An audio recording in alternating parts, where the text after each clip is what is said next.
dejlig en uge, der går.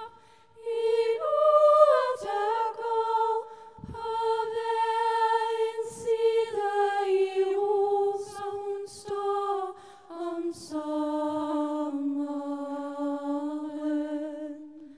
Om sommeren.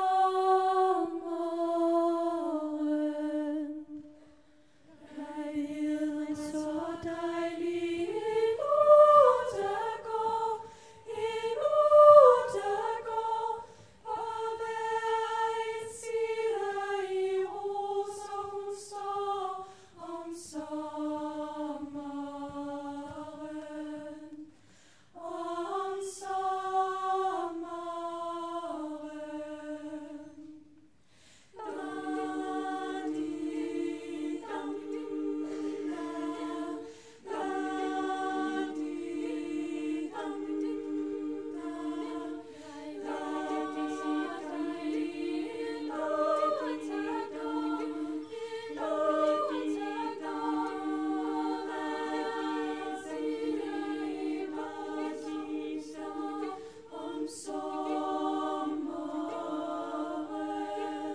Om sommeren. Om sommeren. Hun er sidste kloster, det stolteste kloster, der ender vokser som dejlige små blomster. Om sommeren.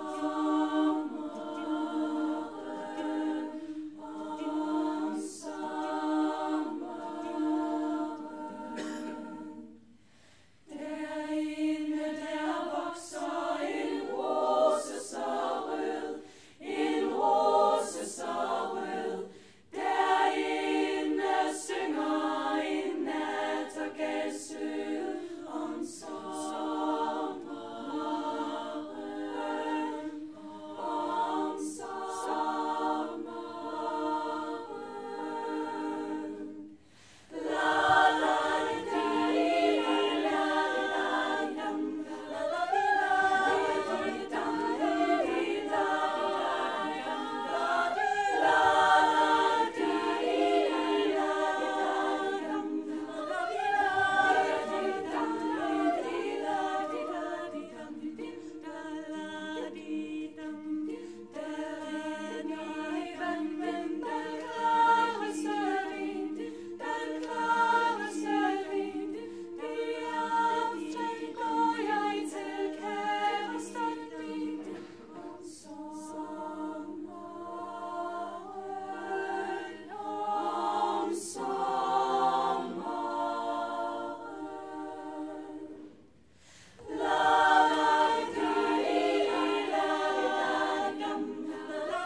Tusind tak til jer, koret Sora, og til dirigent Birgitte Næslund Madsen. Skal vi ikke lige give dem en kæmpe hånd igen? Tusind tak.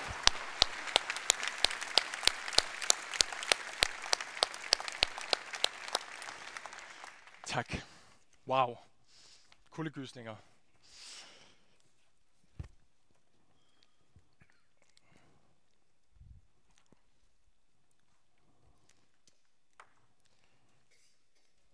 Mine damer og herrer, I kan glæde jer til 2025, hvor der kommer mange flere kor. og meget mere korsang til Aarhus. Hvad det går ud på, og hvorfor koret lagde ud her til morgen, det kommer vi til at fortælle mere om senere, så hermed en lille cliffhanger allerede fra start. Dermed også godmorgen til jer alle sammen. Velkommen til alle jer her i salen, men også velkommen til alle jer, som ser med på stream. Jeg har glædet mig utrolig meget til at mødes med jer her til morgen, og til at tage del i den fine tradition, som nytårsbriefing på Aarhus Rådhus er. I år der er nytårsbriefing til den skarpe jagttager flyttet til før jul af lidt forskellige årsager, og jeg vil godt indrømme, jeg bærer en del af ansvaret, fordi jeg skal på barsel i januar. Så derfor er jeg bare så utrolig glad for, at der er så mange, der vil dukke op her før jul og bruge tid sammen. Tak for det. Jeg har glædet mig meget til at hilse på jer, så vi kan lære hinanden en lille smule bedre at kende. Og så tænkte jeg, at jeg må hellere starte med mig selv. Og til dem af der ikke skulle være klar over det, så hedder jeg Anders Vinderskjold, og jeg er borgmester her i Aarhus. Og jeg er 32 år gammel. Jeg er født på Fødselsstiftelsen, hvor der i dag er universitet, og så har jeg haft min drengeår i Hasle. Og hvordan siger man så det på en anden måde? Jo, jeg har gået på Gammelgårdsskolen, og har i min barndom spillet badminton i stort set alle byens haller. Jeg er uddannet fra Aarhus Universitet, hvor jeg også har mødt min hustru Ane. Jeg har haft virksomhed her i Aarhus og været en del af iværksættermiljøet. Og så har jeg været rådmand med ansvar for socialområdet og beskæftigelsesområdet, og nu har jeg det kæmpe privilegium at få lov at være borgmester i den her fantastisk dejlige by. Så, jeg er altså en rigtig Aarhus-dreng, og jeg har i den grad byen i mit hjerte. Men det vigtigste, I skal vide om mig her i dag, det er, at min hustru og jeg for godt og vel 8 måneder siden har fået byens vel nok dejligste baby. Ingen tvivl om det, nemlig vores datter Gro, og hende glæder jeg mig utrolig meget til at have barsel med. Og hvorfor siger jeg så det her? Jamen det siger jeg, fordi jeg kommer til at være borgmester med alt, hvad det indebærer. Jeg kommer til at give den alt, hvad jeg overhovedet har, men jeg kommer altså også til at skulle insistere på også at være far for min lille pige, og være ægtemand til min hustru. That's it. Godt. Jeg er vokset op med forståelsen af, at Aarhus er den mest fantastiske by, men også en by, der tidligere har stået lidt i skyggen af København. Og sådan er det ikke mere, heldigvis. Som ny borgmester, der ser jeg en by og et bysamfund, som står i egen ret. Et Aarhus, som har nået kritisk masse. Og hvad mener jeg med det? Jo, det seneste år, mine damer og herrer, er vi alene blevet 6.000 flere aarhusianere. Vi er 60.000 flere aarhusianere i dag, end vi var tilbage i 2010. Og når nytårsrådhusklokkerne i København slår ind til 2030, så regner vi med at være 400.000 indbyggere i den her dejlige by. Aarhus har også et meget stærkt uddannelses- og forskningsmiljø. Miljøer, som er drevet frem af hamrende dygtige uddannelsesinstitutioner, som markerer sig både nationalt, men i særdeleshed også internationalt. Iværksættermiljøet i Aarhus er mere levende og mere robust end nogensinde. Vores kulturliv, det bobler af engagement med blandt andet Moesgaard, Aros, Den Gamle By, Museum Køn. Så har Aarhus fået et museumsmiljø med et internationalt snit. Musikscenen her i byen, den lever stærkt. Teatrene har fyldte sale, og byens kreative vækslag får liv af, at Aarhus er en ung by med masser af initiativ og med masser af skaberlyst. Vi har også et stærkt handelsliv i Aarhus, og så har vi virkelig mange store og mellemstore virksomheder med hovedsæder og filialer her. Og for mig, der står det aarhusianske erhvervsliv og det samlede økosystem på erhvervsområdet stærkere end måske nogensinde. Vandteknologi, tech-sektor, senest cybersecurity, fødevareområdet, retail, de kreative industrier og grønne teknologier. Vi ligger godt til på mange områder, hvis man skal sige det en lille smule på jysk. Og det er jo først og fremmest, fordi jer der er her i salen, I gør det hamrende godt. I har været med til at skabe 50.000 nye jobs siden 2011. På 13 år har I, mine damer og herrer, skabt 50.000 nye jobs. Og dem har I skabt trods klimakrise. I har skabt dem trods krig i Europa, geopolitiske spændinger og konstant skiftende markedsvilkår, så fortsætter I med at skabe arbejdspladser. Og faktisk er Aarhus et af de steder i landet, hvor der bliver skabt allerflest arbejdspladser. Og det skal I have en kæmpe stor tak for. Som borgmester, så er jeg stærkt optaget af at fortsætte og ikke mindst udbygge det gode samarbejde. Så I kan rekruttere både dansk, men også international arbejdskraft med rette profiler og rette kompetencer. Så vores sagsbehandling her er hurtig og god. Og så vi i fællesskab kan gå foran i den grønne omstilling. Det skylder vi de kommende generationer, men det skylder vi jo også os selv. Jeg vil også nævne i dag, at om få dage, så sætter vi endelig underskrift på den kontrakt, som sikrer Aarhus Airport for fremtiden. Lufthavnens ledelse og bestyrelse er lykkes med at få en privat investor med ombord, og det er gode nyheder for Aarhus. Samtidig har Vejdirektoratet sat gang i projektet med Marselis-tunnelen, der skal tage trykket fra den tunge trafik i Aarhus, og gennem arbejdet med grøn mobilitet, der forsøger vi at balancere transport med byliv og klimatiltag.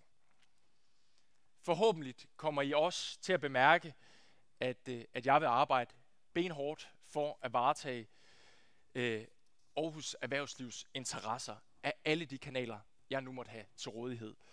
Og jeg har sagt det før, og nu siger jeg det igen. Det kan godt være, at jeg ikke har en direkte linje til Det Hvide Hus, eller til Mar-a-Lago, eller Beijing, hvor man nu ringer hen. Men jeg kan love jer, at jeg har en varm linje til Slotsholmen, der er gode folketingspolitikere også her i dag, men også en varm linje til Marienborg. Og de linjer kommer jeg til at bruge til gavn for det aarhusianske erhvervsliv. Jeg vil også sige i dag, at jeg kommer til at anlægge et bredt perspektiv på erhvervspolitikken. Vi skal have fokus på innovation, vi skal have fokus på iværksætteri, eksport, uddannelse, forskning, miljø og infrastruktur. Ingen tvivl om det. Men erhvervspolitik i min bog er jo også, at der er gode skoler og gode børnehaver og vuggestuer. En infrastruktur, som hænger sammen. Et kulturliv, som byder på gode oplevelser. Og I mærker det jo selv. Jeres medarbejdere er vanvittigt glade for at bo og stifte familie her i Aarhus. Vi er Guds benådet heldige med at have Aarhusbugten, Engsøerne, skov, grønne områder lige om hjørnet, næsten uanset hvor man bor her i Aarhus. Så hvad nu hvis vi sigter efter en by, hvor vi både kan nå trygt og rettidigt frem til morgentoget og morgenmødet, uanset om vi kommer med bus, bil eller på cykel. En by, hvor børnefamilierne kan aflevere i ro og orden i børnehaven, eller sende børnene i skole i tiltro til, at de selvfølgelig får en fantastisk dag. Og en by, hvor det selvfølgelig er trygt og godt at blive ældre. Jeg tror på, at det også er en god måde at levere det nødvendige råstof til jeres virksomheder i form af medarbejdere, som trives og har det godt. Jeg er som sagt 32 år, og en gang imellem så tager jeg mig selv i at tænke over, hvad er det for et Aarhus, jeg skal bo i, når jeg bliver 64. Måske nogle af jer også tænker så langt frem. Vi både kan, og vi skal tænke fremad. Vi skal ture være visionære her i Aarhus. Og derfor glæder jeg mig til samarbejdet og til at lære flere af jer at kende. For når vi samarbejder, så kan vi skabe det, der gør Aarhus til Aarhus, og gør Aarhus til noget helt særligt. Velfærd og grøn omstilling, det ligger mit hjerte utrolig nært. Men forudsætningen er jo, at vi har et rigt og godt erhvervsliv. Arbejdspladserne bliver skabt af jeres udvikling, og selvfølgelig også af gode rammebetingelser og en lydhør kommune. Velkommen til denne her fantastiske tradition med nytårsbriefing. Lad os kalde det julebriefing i år. Endnu en gang, tusind tak, fordi I er kommet. Og med det, giv en hånd til Søren Bohl, som skal guide os igennem dagens program. Tak.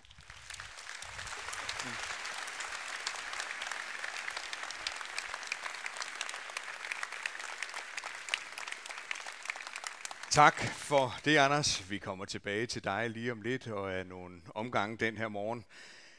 Også rigtig hjertelig velkommen til den her nytårsbriefing, eller julebriefing, som vi lige kaldte det herfra, til de af jer, hvor vi ikke kender hinanden. Jeg hedder Søren Bohl, er leder af Business Aarhus her i Aarhus Kommune og skal guide os igennem her til morgen. Vi startede med lidt kor og sang heroppe på scenen, og jeg ved ikke, om I lader mærke til det, men mens I trak ind i salen, så var der også lyden af rådhusklokkerne i sådan et elektronisk lyddesign af lydkunstner Christoffer Fynbo Thorning. Ham og den melodi kommer vi tilbage til sidst i programmet. Og traditionen tro, så skal vi jo her på nytårsbriefing have taget temperaturen på udvikling og planer i Aarhus. Vi skal blandt andet omkring, hvordan bliver Aarhus klimaneutral i 2030, hvad er der på vej i forhold til fremtidens arbejdskraft, og hvad er det for nogle kulturtilbud, som I og jeres medarbejdere godt kan begynde at glæde jer rigtig meget til i det år, der kommer. Og så skal vi besøge af en, som er ny i byen. Han er tidligere verdensstjerne på sit felt, og så har han valgt Aarhus til sit nye society. Med andre ord glæder jeg rigtig meget til de gæster, der kommer herop på scenen. Og når vi så er færdige heroppe, så omkring klokken 10, så er der frisk kaffe, endnu en BMO og sådan en WeBalance, der kom ud fra innovationsmiljøet i Agrofood Park. Og I skal også gå ind og se de udstillinger, der er både inde i lokalet, der er bag jer i receptionslokalet, og herude i foyeren. I har sikkert snus lidt til det allerede, og ellers så kommer vi tilbage til det i løbet af programmet. You all have some events, some cultural events, some kids events. It's the beauty of the city, actually, the beauty of the nature, the beauty of the forest, the beauty of the harbors. With very high standards of life, good social security and interesting culture. Ja, what I love about Aarhus, det her, det var 3 af de internationale medarbejdere, som der kommer flere og flere af her i Smilets by. Og temaet omkring international arbejdskraft kommer vi også forbi senere. For vi starter med det emne, som måske er allersværest og er vanvittigt komplekst. Et bredt flertal i Aarhus Byråd brugte det forgangne år på at lave en klimaaftale, der skal gøre Aarhus klimaneutral i 2030. Aftalen den indeholder en ny klimastrategi, der løber for det år, vi går ind i lige om lidt. Og til at sætte lidt ord på fokusområderne og perspektiverne i aftalen, der skal vi byde velkommen tilbage til Anders Vinderskjold og tage også rigtig godt imod rådmand for teknik og miljø, Nikolaj Bang. Giv dem en stor hånd, mens de kommer herop.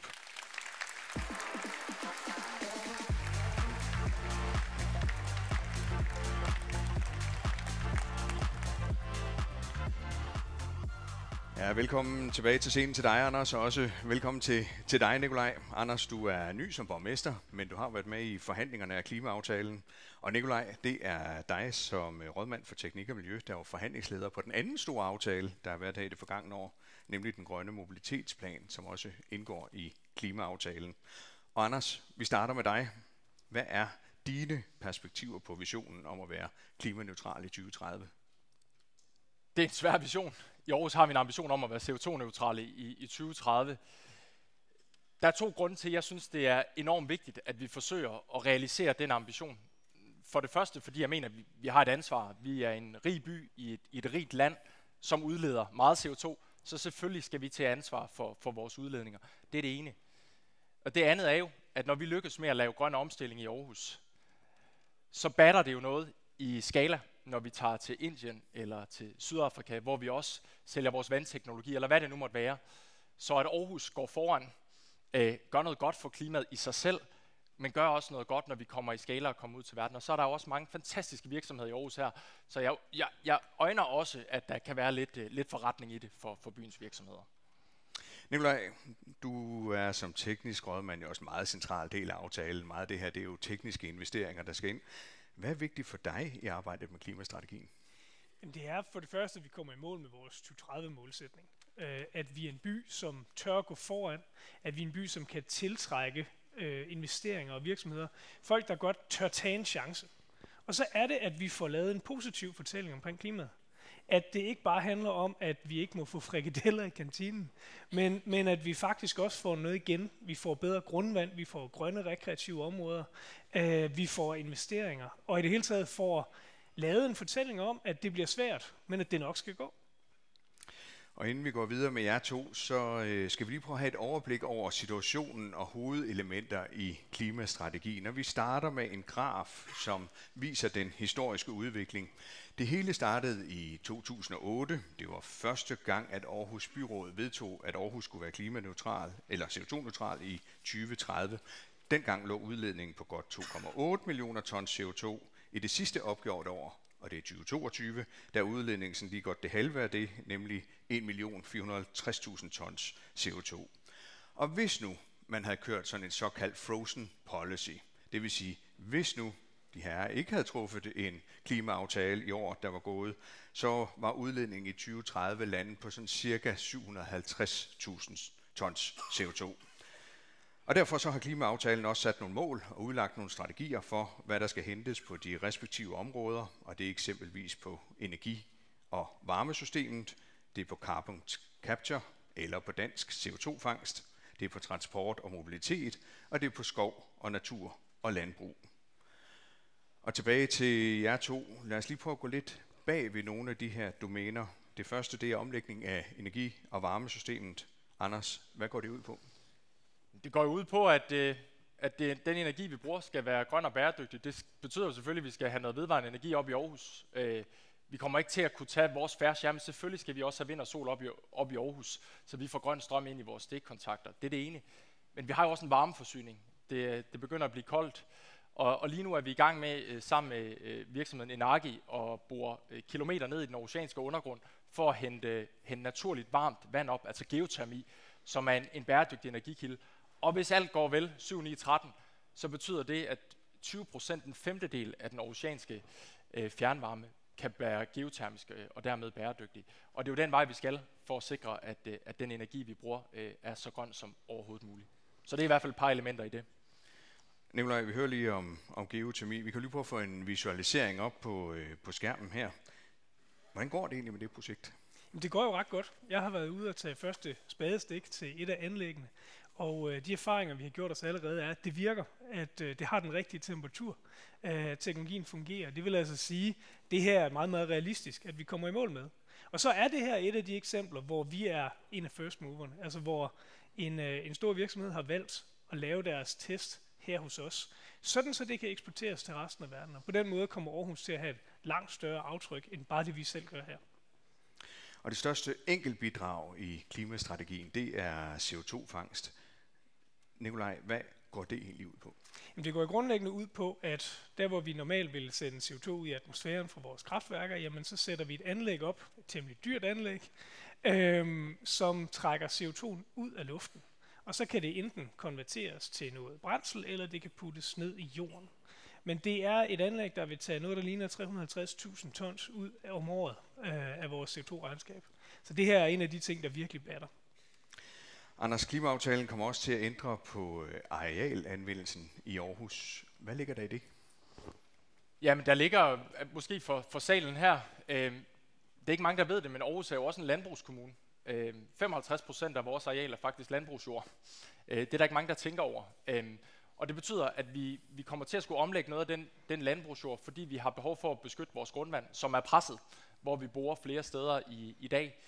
Men jo også fordi vi gerne vil styrke vores natur og vores biodiversitet. Når vi spørger oceanerne, hvad kan I bedst lide ved Aarhus? Så udover at svare borgmesteren, så siger de, så siger de, at det er adgang til vand og natur. Så selvfølgelig skal vi omdanne vores naturarealer. Og vi ved jo alle sammen, at vi også er i en biodiversitetskrise. Så der kommer vi jo også til at sætte alt ind for at sikre både beskyttelsen af grundvand, men også skabe noget virkelig, virkelig fantastisk sammenhængende natur. Og det har vi muligheden for at gøre her i Aarhus.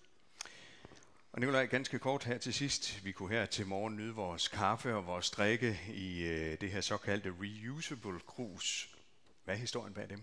Historien er jo, at det her er første sted i verden, hvor man laver en pantordning for kopper og glas. De er blevet brugt af 700.000 aarhusianere. Det er 700.000 engangskopper, der ikke ligger i vores skraldespande og i vores å og på vores gader. Og som en lille bonus, så har det her været så stor en interesse fra hele verden. Vi har haft folk fra USA, fra Brasilien, fra mange europæiske steder. Vi har haft en omsætning i erhvervsturisme på 1,5 millioner på baggrund af det her. Så der er en enorm interesse. Og igen er det her en af de ting, der virkelig sætter Aarhus på landkortet, hvor vi viser, at vi kan gå først. Det her, det var bare nogle af overskrifterne i den her enorme klimastrategi. Det er klimaneutralt i 2030. Det er altså bare 5 år og ganske omfangsrige investeringer. Anders og Nikolaj, tusind tak, fordi I vil udlægge teksten for os. Kan I give en stor hånd til Anders Vinterskjold og Nikolaj Bang.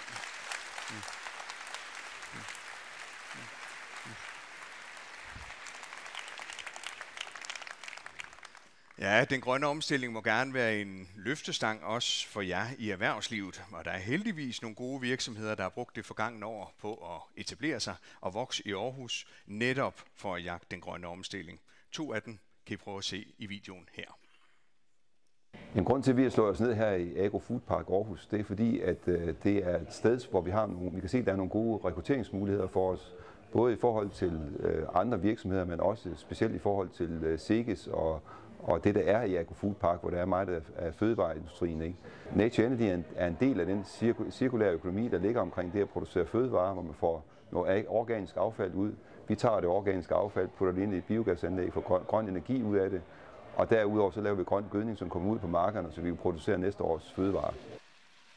Vi investerer 3-cifret millionbeløb, dels til et testcenter, så vi kan teste vores varmepumper, og dels til en stor opgradering af vores fabrik, så vi får en fremtidssikret moderne fabrik.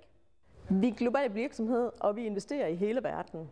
Den her meget store investering i Aarhus, det skyldes de kompetencer, der er her i lokalområdet. Dels er der mange virksomheder, som arbejder inden for grøn energi. Der er mange medarbejdere, der er uddannelsesinstitutioner, hvor vi skal ud og tiltrække nogle rigtig dygtige medarbejdere fremover. Så hele det kompetencecenter Aarhus er, det er simpelthen grunden til, at vi investerer i Aarhus. Ja, Nature Energy har etableret sig med et stort setup ude i Agro Food Park, og den internationale koncern Johnson Controls udvider med over 100 nye arbejdspladser. Der er heldigvis også mange af jer andre, som har taget den grønne omstilling til jer, og vi skal nu have besøg af 3 virksomheder, som på hver sin måde omfavner det, at verden skal ændre sig.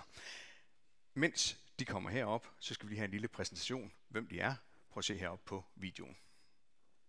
Første deltager i panelet er Torsten Richard Hermansen, som er bæredygtighedschef i transport- og logistikvirksomheden Danske Fragtmænd. Torsten er også formand for arbejdsgruppen Klimaneutral Logistik under Klimaalliancen Aarhus. Anden deltager er direktør Stine Henby fra Kilden og Henby, som står bag udviklingen af Danmarks højeste træhus, Træ, i Sydhavnskvarteret. Træ har for et par uger siden vundet sin første pris, nemlig den grønne pris på årets Building Awards. Tredje og sidste deltager i panelet er CEO og co-founder Daniel Kappelgaard fra virksomheden Batman Energy, som udvikler storskala batteriparker til fremtidens energilagring.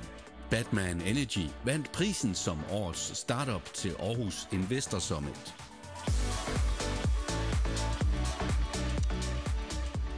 Ja, velkommen til alle 3. Skal vi ikke lige starte med at give dem en stor hånd? Og tusind tak for, at I vil være med den her morgen. I har hver jeres vinkel på den grønne omstilling. Og Torsten, vi starter med dig. Mobilitet og transport står for cirka halvdelen af CO2-udledningen i Aarhus. I Danske Fragtmænd, der er I rigtig godt i gang med grøn omstilling af jeres køretøjer og jeres logistikaktiviteter. Hvad er det, I arbejder med? Jamen, for år tilbage indså vi allerede, at fremtidens drivmiddel vil blive elektrificeret. Og vi har fulgt og observeret udviklingen her de senere år, og kan se, at vi følger samme spor som persontrafikken. Og det har så gjort, at vi nu her i år har investeret forholdsvis stort beløb i flere elektrificerede køretøjer, som vi får leveret her i løbet af 2025. Men det står jo ikke alene, kan man sige, fordi at køretøjerne skal også have et drivmiddel. Så det vi også har gjort, det er, at vi kaster os ud i et ambitiøst projekt. Vi laver nemlig ladeinfrastruktur på vores terminaler. Og det gør vi sammen med en af kommunens større virksomheder her også, nemlig OK Amba. Og det gør, at vi på vores 27 terminaler rundt omkring i Danmark vil få ladeinfrastruktur til tunge køretøjer. Og det er glædeligt at allerede i dag kan sige, at de første 2 steder står klar. Og lige i øjeblikket er vi fuld gang ude i logistikparken, ude, hvor vi har vores terminal, hvor vi er i gang med at opføre ladeinfrastruktur til den tunge vejtransport. Og jeg har en klar forventning om, at vi i slutningen af Q1 25 er klar til at kan lave ladeinfrastruktur derudfra. Så det er nogle vigtige skridt, vi har taget i vores strategi for at fremme den grønne omstilling i transportbranchen. Det lyder i hvert fald ambitiøst, men også meget investeringstungt, som vi lige var inde på før. Stine, også rigtig hjertelig velkommen til dig. Det er jeg i Kilden og Hentby sammen med PFA og andre, der har færdiggjort projektet Træ, og vi hørte allerede om, at I lige har vundet en pris allerede. Stort tillykke med det. Tak. 78 meter og 20 etager, Danmarks højeste træhus. Hvad er det for et byggeri, I har haft gang i? Jamen, som du siger, så er det jo primært et træhus, men vi kalder det nok mere hybrid, fordi vi har også beton i vores trappekerner, og det har været det her med at bruge materialerne der, hvor det giver mest mening. Vi har arbejdet rigtig meget med materialer, som ellers skulle have været til affald, og genbrugt dem. Vi har brugt kasserede alu-profiler til facaderne, og vi har brugt genanvendte plastikflasker til lofter. Vi har brugt vindmøllevinger til solafskærmning og gamle eller tidligere nettoarmaturer til lamper og meget, meget mere. Men det har været hele dagsordenen at lege med det her i praktik, fordi det er sådan, vi lærer bedst. Det er nu en rejse, I har været på til at reducere CO2-udledning i jeres byggeri og i jeres materialevalg også. Daniel, også hjertelig velkommen til dig og Batman Energy. Aarhus skal omlægge sit energisystem, og det er et område, som I arbejder ind i. Hvad er det, I laver? Jamen, vi arbejder med en kerneudfordring, og det er en grøn omstilling, lagring af elektricitet. Så vi opfører kæmpe batterilagringsanlæg, som vi kalder dem, svarende til nogle af dem flere tusind elbiler sat sammen, som vi opfører rundt omkring i det danske landskab nær transformerstationerne.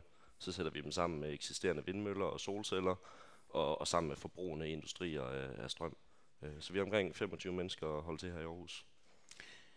Torsten, vi springer tilbage til dig. Du og Danske Fragtmand har sat jer i spidsen for den arbejdsgruppe, vi lige hørte om i introvideoen, der hedder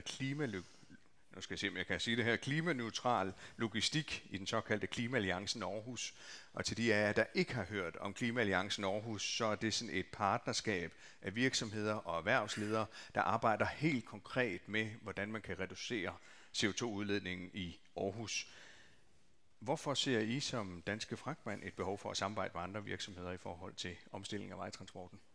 Jamen, allerførst vil jeg sige, at det var helt fantastisk, kan man sige, at Aarhus etablerede Klimaalliancen Aarhus. Og deraf kom der så de her arbejdsgrupper med det hedder klimaneutral logistik, hvor vi har samlet de forskellige aktører omkring den tunge vejtransport her i byen. Og så har vi i fællesskab prøvet at kigge på de løsninger, der var muligt. Og vi har haft en række møder igennem nogle år, hvor vi har fået værdifuld viden, forståelse for, hvad det er for nogle udfordringer, vi har, og få identificeret, hvilke lokale udfordringer der egentlig er her i byen. Og så har vi så også sammen fundet nogle løsninger.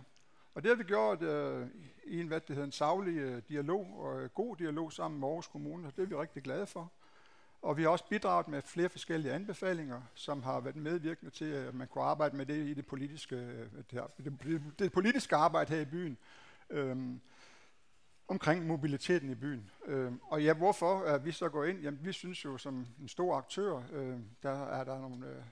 har vi nok lidt flere ressourcer i forhold til de små vognmænd. Og af den grund gik vi så ind og var med til at prøve at forklare, hvad det er for nogle udfordringer, transportbranchen egentlig har. Og I har jo givet de her anbefalinger, og dem gav I til byrådet. Det var jer erhvervsledere, der sad sammen og prøvede at formulere, hvad er det for nogle anbefalinger, byrådet skal have. Og der gik I jo faktisk længere på sådan 2 temaer, som der også har været meget diskussion om med road pricing og nul-emissionszoner, end det, der så endte med at blive vedtaget i den grønne mobilitetsplan. Ja. Vil du ikke prøve at sætte lidt ord på? Hvorfor netop de anbefalinger? Undskyld. Jeg synes, at vi snakker meget, der skal lidt mere handling omkring tingene. Så derfor kan jeg sige et eller andet sted, at jeg som formand for den arbejdsgruppe er umådeligt stolt, at vi transportører kunne komme til konsensus om, at vi vil foreslå en anbefaling, at vi lavede road pricing eller en nul-emissionszone her i Aarhus. Og når det er sagt, så er det jo ikke kun det, der står alene. Vi har jo også haft andre anbefalinger, blandt andet øget vægtbegrænsning, fordi de her køretøjer, som vi investerer i, der vejer batteriet altså forholdsvis meget, og det vil gøre så, at udnyttelsesgraden på lastbilen bliver forringet, hvis ikke man får mulighed for det. Og der har også været mulighed for, at vi har snakket med kommunen om, hvad det hedder, levering i ydertimerne. Og der bliver så også en stor ros, vil vi sige, også for transportbranchen. Der har Aarhus Kommune arbejdet hurtigt, og vi har allerede sat nogle pilotprojekt i gang og nogle testforsøg, så stor respekt for, at de har gjort det. Stine, med Danmarks højeste træhus, og du nævner alt det her med jeres genbrugte materialer og så videre. Det har været sådan et forsøg på at bygge på en ny måde. Hvad har I lært af det projekt? Vi har lært rigtig mange ting. Vi har blandt andet lært, at man ikke kun kan bruge tal og beregningsmetoder, men at man også kan bruge sin sunde fornuft, når man arbejder med det her. Vi har lært, at det er vigtigt at samarbejde.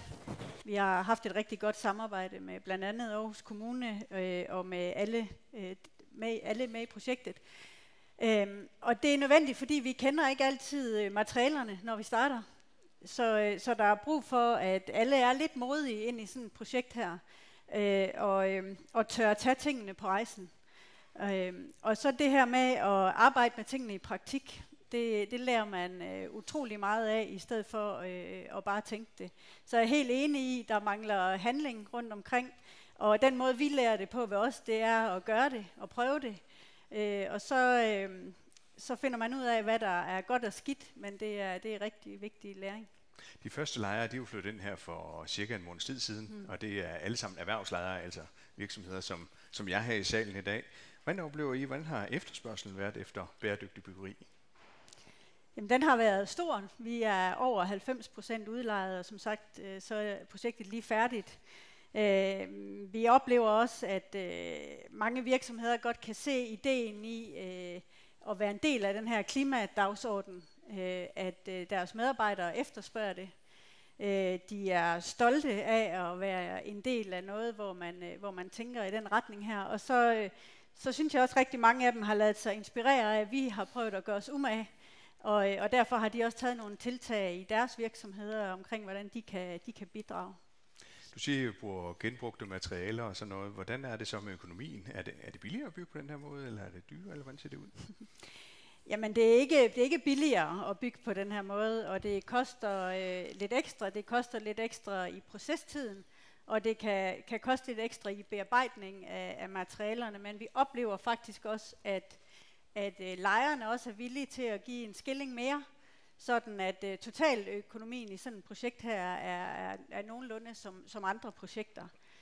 Og det er vi faktisk ret positive over, fordi det vi gerne vil, det er at vise, at det her det kan komme ud i stor skala, og at det er sådan her, vi kan bygge i fremtiden. Og det kræver jo også, at totaløkonomien er ok.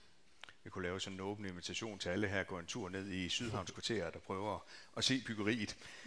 Daniel, I laver batterisystemer til energinettet. Hvorfor kommer det til at spille en vigtig rolle i fremtidens grønne energisystem? Jamen, jeg plejer tit at spørge, om folk kan huske de vilde energipriser tilbage i 2022. Eller måske bare nu. Eller måske i torsdags, hvor elpriserne de faktisk gik over 10 kroner. Den danske forsyningssikkerhed er under enorm pres. Der er en kæmpe ubalance i nettet. Vi skal til at bruge en forfærdelig masse mere strøm, og al den her strøm, den kommer fra nogle energikilder, vi ikke helt ved, hvornår producerer. Og det skaber nogle balanceudfordringer. Og der kan man bruge batterier til at gå ind og stabilisere det. Vi kan tage strømmen, når den bliver produceret, og aflade igen, når den skal bruges. Og dermed kan vi balancere både prisudsvingene, men også nogle af de tekniske ustabiliteter, man oplever igennem den grønne omstilling.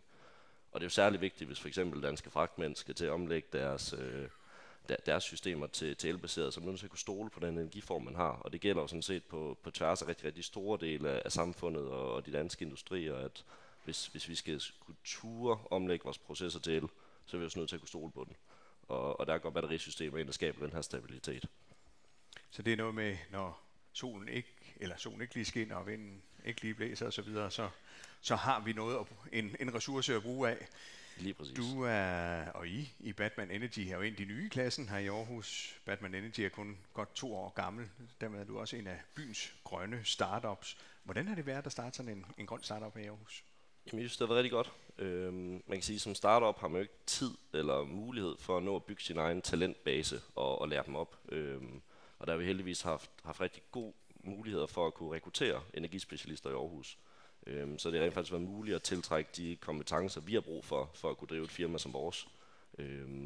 Derudover så, nu snakker vi jo om erhvervslejemål, er der jo rigeligt af her i Aarhus, så det har også været muligt for os at rent faktisk finde velegnede lokationer, hvor vi kunne skalere til den lokale størrelse, vi nu har brug for. Så det var en rigtig positiv oplevelse. Og nu har vi snakket om det her, det er sådan en special edition af en nytårsbriefing, det er en julebriefing, og når vi sådan er på vej op til jul, så kan man lave ønskesedler, og man kan måske få dem opfyldt. Hvis nu I har nogle ønsker til den grønne omstilling i året, der kommer, hvad skulle det så være her ultrakort til sidst, Torsten? Ultrakort, det er lidt svært. Geopolitisk vil jeg sige, rundt omkring i verden, der er der mange spændinger, der ulmer, der er sågar krig, og det gør selvfølgelig, at vi i dag har meget fokus på ressourcer og økonomi, og hvordan opmærksomhed omkring, hvad sker der rundt omkring i verden. Og det er i for sig helt okay, men jeg føler ligesom et eller andet sted, at så har den store klimaudfordring, vi har globalt set, den er sådan lidt kommet lidt i bagkant. Det andet, jeg har en ønske, for jeg har 3 ønsker, men sådan er det. På det nationale plan, der håber jeg, at staten vil smide nogle flere midler i til den grønne omstilling. Helt specifikt til anskaffelsen af de her dyre el-lastbiler, der koster 3 millioner stykket, og til noget lavet infrastruktur. Det håber jeg, at de vil gøre, således at vi kan få sat lidt mere gang i det. Mine estimater siger mig, at hvis jeg skulle stå heroppe næste år, det kommer jeg ikke til selvfølgelig, men så vil der være mellem 500 til 700 elektrificerede køretøjer. Og det er, lige i øjeblikket har vi registreret 42.000 køretøjer, tunge køretøjer i Danmark, så det vil svare til 1,2-1,6%, som er blevet elektrificeret. Og så er vi edderrømme travlt med at komme hjem, hvis vi skal nå det inden 2030. Det tredje og sidste ønske, skal jeg nok holde, Søren, det er, at kommunen viser vejen, at vi her i Aarhus Kommune er blevet de første i Danmark, der finder et område. Vi har selv foreslået i min arbejdsgruppe, at det skulle være Ring 1, hvor vi har 0 emission. Og det ved jeg godt, det er en meget diskutabel anbefaling. Og specielt nu her, når det er sådan, at vi har et byrådsvalg til november næste år. Men ønsker, det har man jo lov til at have. Det koster som sagt ikke noget. Man har lov at have ønsker heroppe til jul. Stine, hvad er dit ønske? Ja, mit ønske er faktisk, at vi i byggebranchen bliver bedre og tør inspirere hinanden og hæppe på hinanden. Og så også kritisere hinanden konstruktivt, fordi jeg tror, det er det, der skal til, for at vi kan flytte os på den her dagsorden. Og så håber jeg, at vi tør kigge lidt tilbage i tiden, for at kunne kigge fremad. Hermed. Hvad med dig, Dalen? Har du også et ønske? Jamen, jeg har en meget lang ønskeliste, men lige i det her forum, der tror jeg kun, der er en, der er passende. Vi har jo et lille projektforslag til et stort batterianlæg i Aarhus Kommune, så hvis vi kunne få lov at tage første spadestik til det i 2025, så klarer vi ikke. Vi kan i hvert fald sende ønsker afsted. Torsten, Stine og Daniel, tusind tak, fordi I var med til at give jeres perspektiver. Giv dem en stor hånd.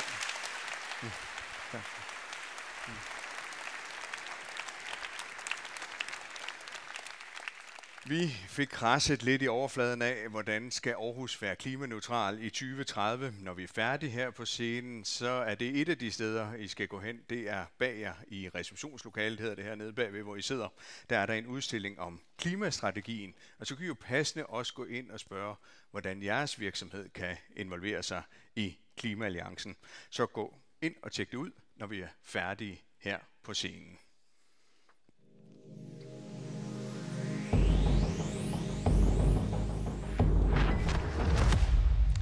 Men nu skifter vi tema, og det skal handle om nye, magiske oplevelser, der er på vej til Aarhus i 2025. En af de helt store, det er på Aros, som udvider med et nyt, stort, magisk, underjordisk galleri, og ikke mindst et gigantisk værk til museets udstilling, nemlig The Dome, A Sky Space by James Turrell. I har sikkert lagt mærke til det lige over på den anden side herovre. Værket har været under opførsel de sidste 3 år, og kommer til at ligge lige midt i den nye Musikhuspark. Til at gøre os glæde over på, hvad det er, vi kan glæde os til, kan I ikke tage rigtig godt imod museumsdirektør i Aros, Rebecca Matthews.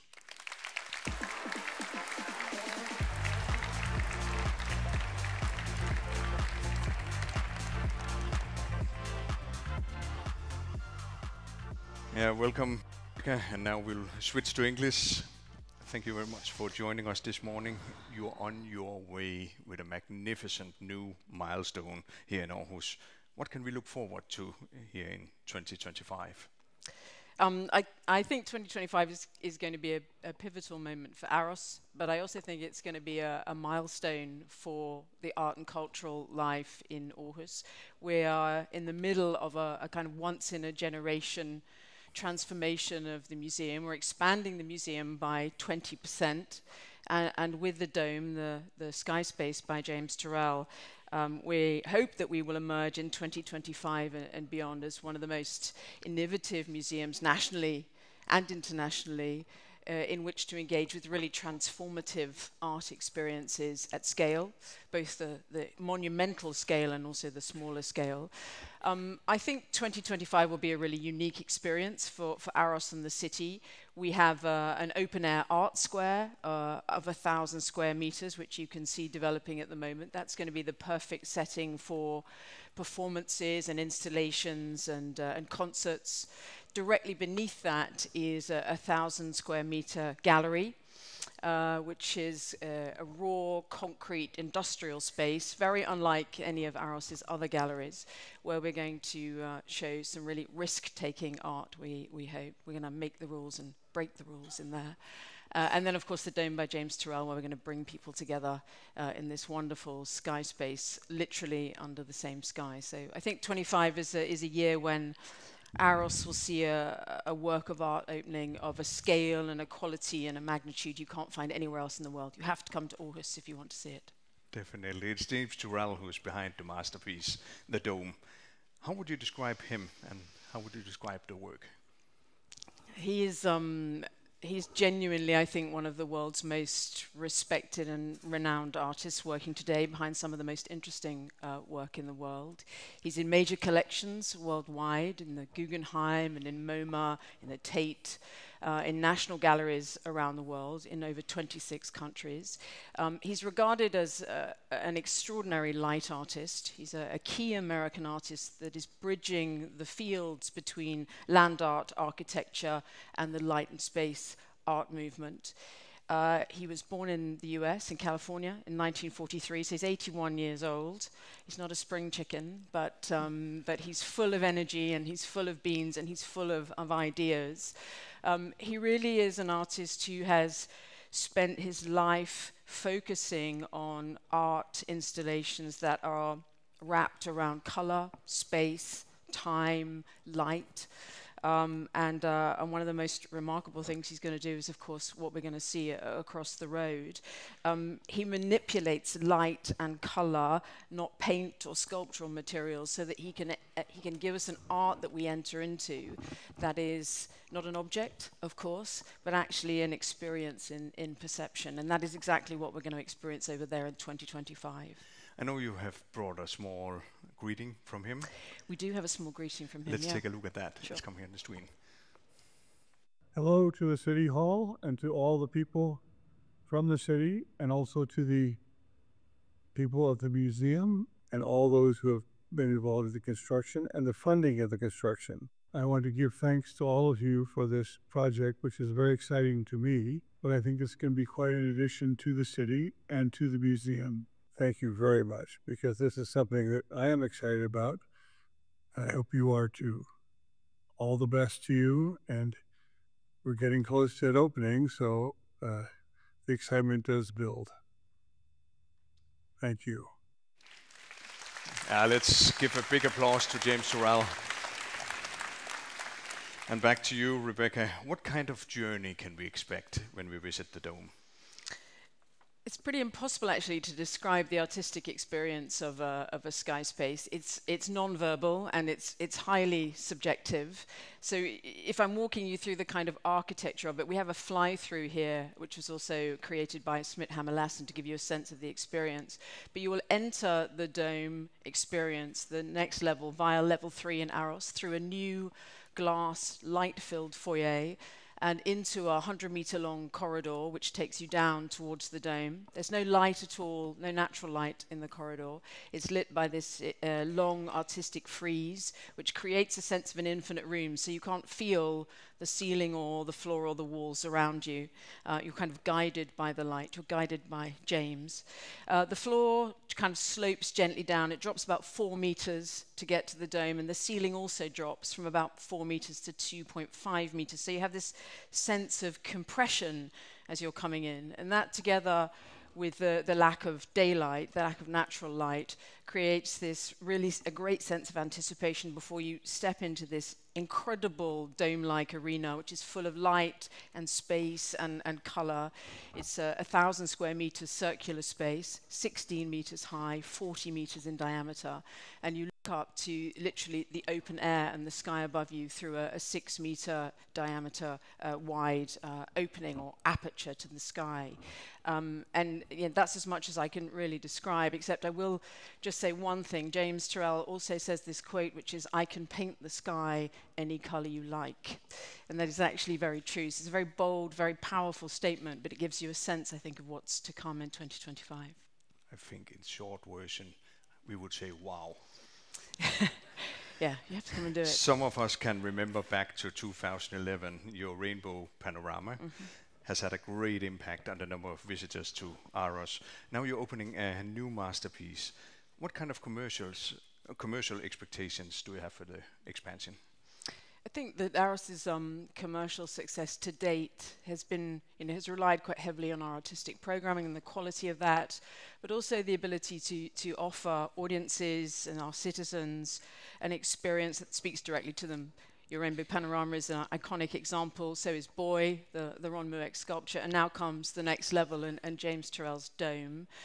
There's already a huge national, international interest in the project.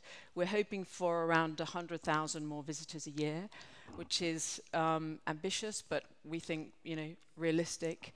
And of course, 100,000 more visitors means that that's more people spending time in our city and in our museums. That's people spending money in our museums and in our city. We also think that there's an opportunity to really lift even higher the cultural reputation of the city. And, a cultural city, a confident city is one that attracts people to visit, to study in, to do business in the future. So we hope more people, more visibility, more profile, more spend, and of course more interesting artistic experiences. I know it sounds good to some of the people here in the hall today. Rebecca, we're really looking forward to it. Thank you very much for enlightening us. And thank you very much for joining this morning. Pleasure. Ladies and gentlemen, please give a big applause to Rebecca Matthews. Thanks, Annika.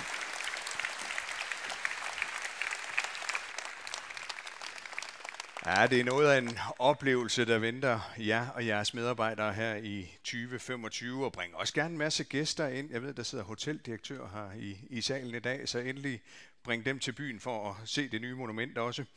Og når vi er færdige her på scenen, så kan I gå ned og se nærmere på. Det er jo sådan en lysinstallation, der kommer, og det kan I gå ned og se nærmere på i lokalet bager. Der er der en udstilling af, hvad der venter os med The Dome og den næste milepæl på Aros.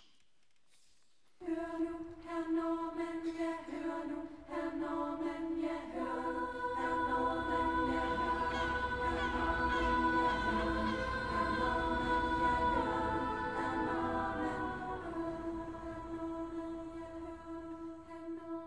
jeg gik ud at spacere en sildig aftenstund. Der mødte jeg en kæmpe, han var hæslig og hård. Han sagde, den var hård i sine. Det var så ville han mig overvære. Hør nu, herr Norman, ja, hør nu, herr Norman, ja, hør nu, herr Norman, ja, hør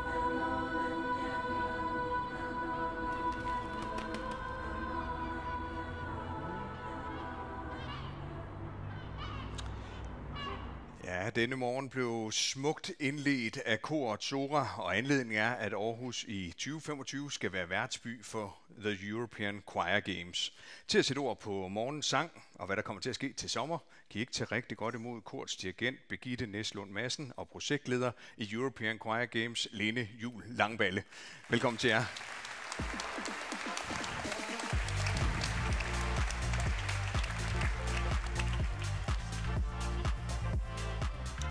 velkommen til, og vi starter med dig, Birgitte. Tusind tak for sangen denne morgen. Du er dirigent for Kor Zora. Hvad var det, I sang for os? Vi sang Urtegården, eller Jeg ved mig så dejlig en urtegård, som er en dansk folkemelodi i et arrangement for 6-stemmigt kor. Og det lød helt vidunderligt. Lene, du er projektleder for The European Choir Games, som kommer til Aarhus her til sommer. Hvad er det, der kommer til at ske? Jamen altså, European Choir Games, det er sådan en slags EM for kor. Og det er Europas største festival og konkurrence for kor, og det finder sted hvert andet år i en storby et sted i Europa. Og i 2025 på de her datoer, altså i Aarhus, fordi Aarhus ligesom har tilbudt sig som vært i sådan en helt naturlig forlængelse af Kulturbyåret i 17 og Music City-året i 22. Og værtskabet drives af Kulturforvaltningen og Aarhus Events og Musikhuset i samarbejde, og Musikhuset har projektledelsen på den her meteorstorm af kor og sang, der kommer. Og mange kor sanger er det, der kommer til? Der kommer nok et sted mellem 6 og 8.000 korsanger, så hvis man ikke er så vild med kor, så er det et godt tidspunkt at tage ferie på. De kommer i alle mulige størrelser og genrer og aldre. Der er børnekor, ungdomskor, voksenkor, kvindekor, mandskor, og de skal så dyste mod hinanden i alle mulige forskellige discipliner, men de skal selvfølgelig også mødes på kryds og tværs og give venskabskoncerter rundt omkring i hele byen. Og hvordan er det for jer, Birgitte, i Kor Zora? Skal I også være med i European Choir Games? Yeah. Det skal vi nemlig, og nu så I cirka halvdelen af Koret Zora, for vi er omkring 50. Det var heldigt, at vi kun tog halvdelen med i dag, så vi kunne være her. Men vi skal dyste i kvindekor, female choir, som det hedder, og i den disciplin, der hedder folklore, hvor man altså optræder med sit lands folkemusik eller folkesang, og den sang, I hører, den hører netop hjemme i den kategori i folklore. Så det skal vi. Lene, hvis nu man synes, det her det lyder som, ikke som noget, man ikke vil, men noget, der virkelig er sød musik i ørerne, for det var det jo virkelig her til starten. Hvad kan man så være med til? Jamen, udover at man under selve festivalen jo kan høre de her cirka 200 konkurrencekoncerter eller 50 venskabskoncerter rundt omkring i byen, meget i Musikhuset, men også på Dokken og i kirkerne, på Salling Rooftop og på en udendørs scene på Bispetorv og i Musikhusparken, som vi satser på bliver færdig til formålet. Så kan man helt gratis også selv være med til at synge med. Der er morgensang og aftensang, workshops og åbne korprøver, ikke kun for de deltagende kor, men også for byens borgere. Og hvis man så vil tage sin egen pengepunkt frem, så kan man købe sig billetter til nogle særlige stjernekoncerter eller til vores helt særlige nordiske program Nordic Nights. Og hvis nu man så vil tage den store pengepunkt frem, så kan man også være med til at støtte projektet, ligesom de her allerede har gjort det. Og hvis man nu er med til at støtte, så kan det godt være, at man særligt vil glæde sig over nogle af de initiativer, vi har lavet, der bruger sang som katalysator for et bedre liv. For større livsglæde, større trivsel og større fællesskabsfølelse. Der er morgensang på skoler og i Musikhuset, der er sundhedskor, der er demenskor, der er sangcyklen, som cykler rundt til forskellige steder, kommer på steder, I ikke havde forestillet jer, og den kommer også gerne ud til jer. Der er Syng, som vi sender ud flere steder i regionen. Det er Musikhusets meget store projekt og meget populære projekt, hvor folk, de som man selv siger, skråler med på en popsang, uanset hvad de kom med i bagagen, da de kom. Og det skal vi blandt andet lave i Horsens under Royal Run. Og så vil jeg lige slutte med at nævne 2 ting, som jeg gerne vil invitere jer til, fordi vi i forbindelse med grundlovsfesten, grundlovsfejringen, har først den 4. juni et arrangement for alle skolebørn i Aarhus sammen med Aarhus Jazzorkester, og den 5. juni inviterer jeg alle sammen til at komme og synge i Syng på Bispetorv. Så kryds fingre for det gode vejr. I hvert fald godt begynde at glæde os. Birgitte og Lene, tusind tak, fordi I vil synge til os synge for os den her morgen, og tak for at gøre os klogere på, hvad der skal ske til European Choir Games. Giv lige en stor hånd til Birgitte Næslund Madsen og til Lene Juhl Langballe. Tak.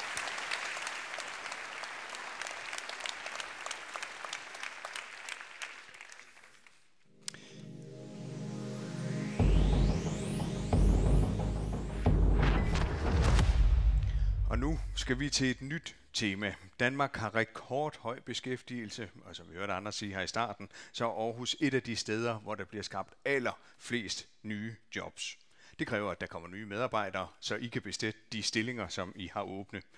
Vi hørte lige, at der bliver investeret i oplevelser, der trækker mennesker til, men der bliver også investeret massivt i uddannelse og i tiltrækning. Og til at give os et lille indblik i, hvad der sådan sker helt aktuelt, vil ikke tage godt imod her på scenen til rektor ved Aarhus Universitet, Brian Bech Nielsen, og velkommen tilbage til Anders Vinderskjold.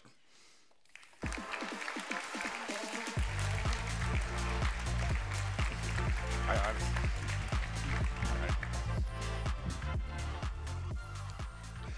Ja, velkommen til dig, Brian, og også velkommen tilbage til dig, Anders. Brian, vi starter med dig. I er store leverandører af arbejdskraft til dem, der sidder her i salen, Aarhusiansk Erhvervsliv. Hvordan ser det ud? Kan I følge med efterspørgselen? På langt de fleste områder, der er svaret for nuværende ja.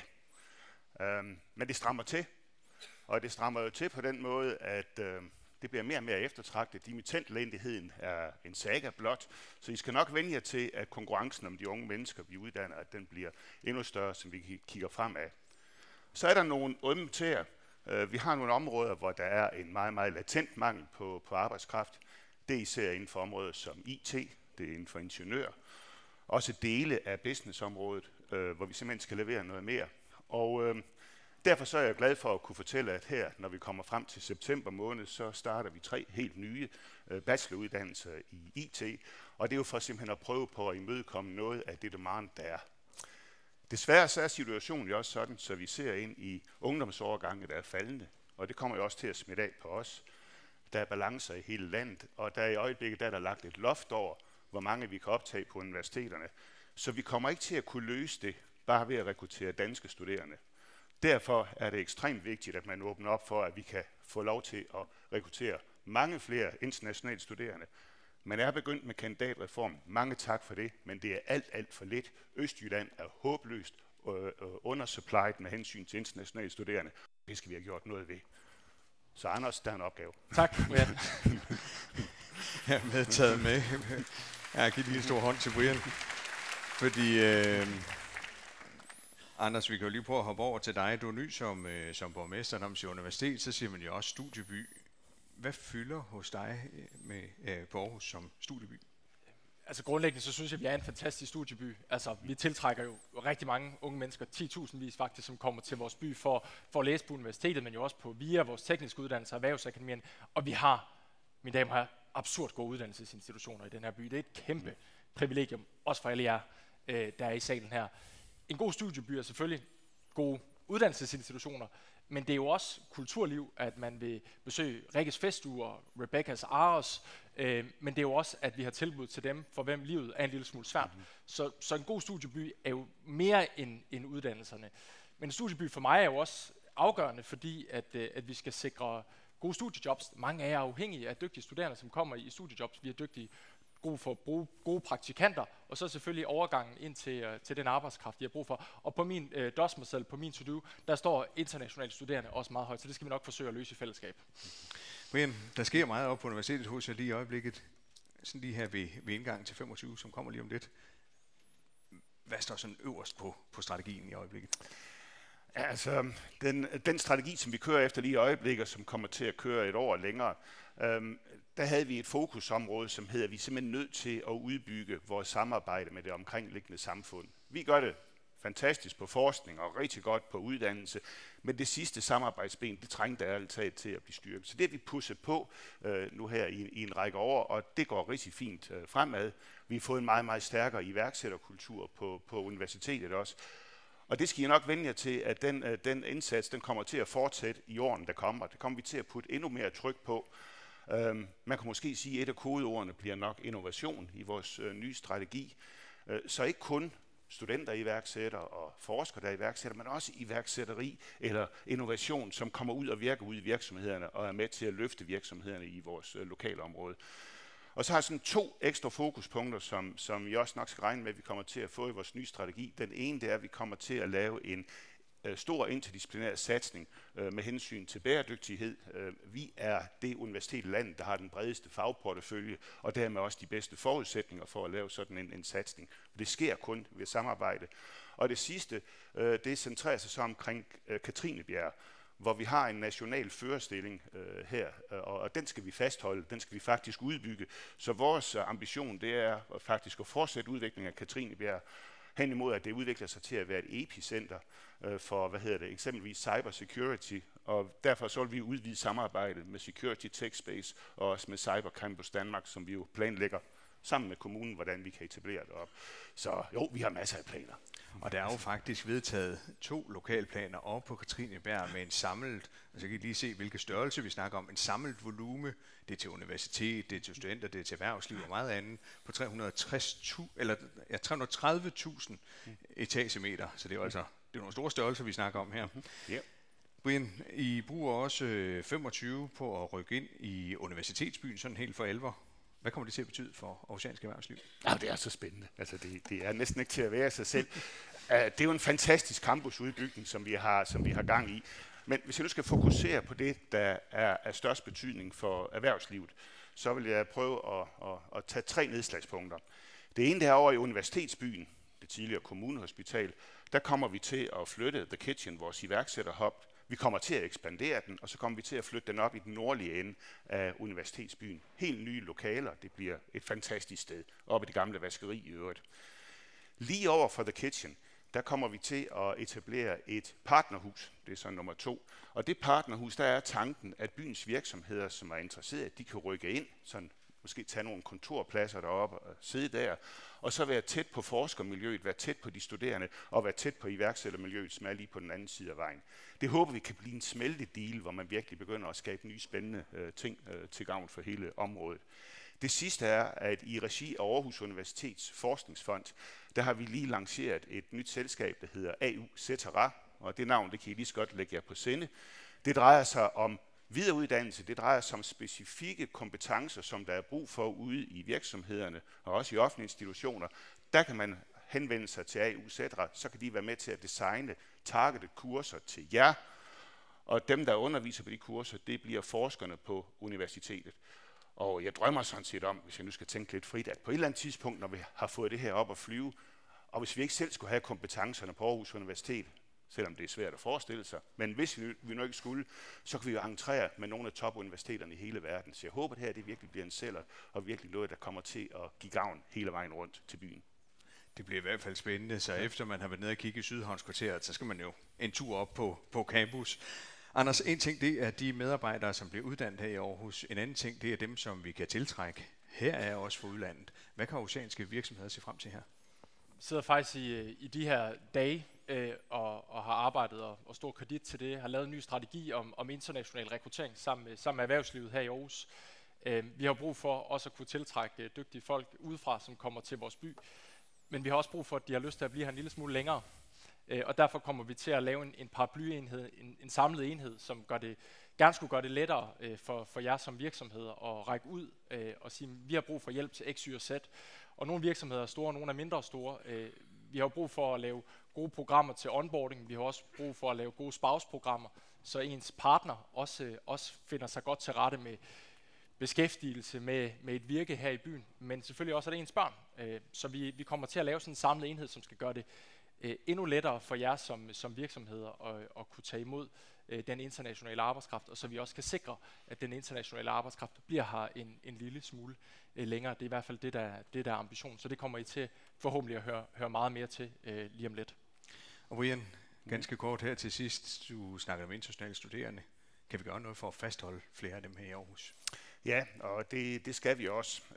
Det går relativt godt. Det går meget bedre end nu, end det gjorde for nogle år siden. Nu er det cirka 50% af dem, vi uddanner, som faktisk bliver her, i hvert fald i en længere periode bagefter. Men vi skal gøre endnu mere. Og kilden til det hele, det er jo at sørge for, at der kommer en endnu bedre sammenhæng imellem overgangen fra studier og så til arbejdspladsen, altså arbejdslivet bagefter. Og der er der jo kommet en kandidatreform, og der må vi jo se, om vi ikke sammen kan udnytte den til at finde nogle modeller, således så vi kan få den overgang til at være mere sømløs. Det er en ting, man kan gøre fra vores side af. Det andet, som jeg godt lige vil påpege, det er bachelorstuderende. Igen, det er det her med, at vi skal have mulighed for at kunne optage mange flere, også bachelorstuderende. Fordi bachelorstuderende, de er altså her i byen i typisk 4 til 5 år, eller måske endda længere. Der når man at slå rod, det er de meget, meget formative år. Hvem ved, man finder måske endda en kæreste. Det er sådan noget, der binder en til byen. Og når man har levet her i 5 år, så ved jeg af erfaring, så kommer man til at elske stedet. Og det gør de også. Og så skal der være en god karrieremulighed for dem bagefter. Så det er igen et samarbejde, vi skal ud i. Og, Brian og Anders, tusind tak for jeres perspektiver på, hvad der blandt andet sker for fremtidens arbejdskraft. Kan I ikke give en stor hånd til Brian Bæk Nielsen og Anders Vinderskjold?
Ja, giv en kæmpe hånd. Det var messingblæserne fra Aarhus Symfoniorkester, og de var her i sådan en helt særlig anledning. Det er musikerne her også, nemlig at de har 90 års fødselsdag næste år. Og til at fortælle lidt mere om det, kan I ikke også give lige en hånd mere til musikerne og til musikchef for Aarhus Symfoniorkester, Jesper Nordin.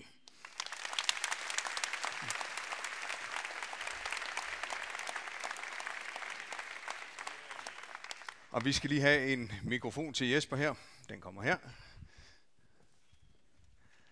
Velkommen til Jesper, og tak for jeres fødselsdags fanfare. Hvad var det, vi hørte?